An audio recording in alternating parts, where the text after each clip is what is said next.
Well, shipping by rail, it's a pretty big industry in Montana, but there's concern tonight over wait times and how emergency responders deal with being stuck at railroad crossings. MTN's Cody Boyer takes a look at the industry. So far, I've had to wait about 10 minutes since this started up. My car is parked on the other side, and that's the way that Montana Rail Link likes to keep it. But for others who live in the area who are just trying to get to one side or the other, they say these wait times is like cutting the city in half.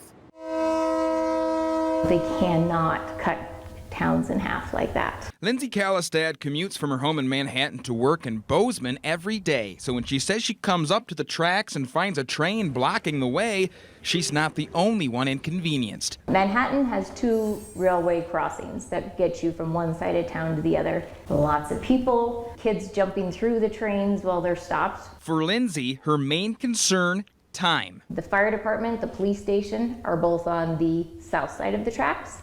90% of the town is on the north side of the tracks. In emergency situations, every second counts. Actual blocked crossings where the train is not moving are not very common. Ross Lane, Chief Communications Officer for Montana Rail Link, says these issues do happen, though, and can stem from miles away. There can be situations in which it does go longer than that. Anything from weather to mechanical difficulties can cause a train to stop. He adds that MRL does try to work with law enforcement and first responders. We know we do affect people's lives, but we do work with 911 and different first responders. We actually have the ability to break that train. We do keep track of complaints when people call in. Lane agrees there can be an issue, but MRL cannot pay for public infrastructure. So the rail link will try to listen, while folks like Lindsay hope they are heard. We will do our part to try to minimize those disruptions, but we also encourage people to contact their city, county, local, or state government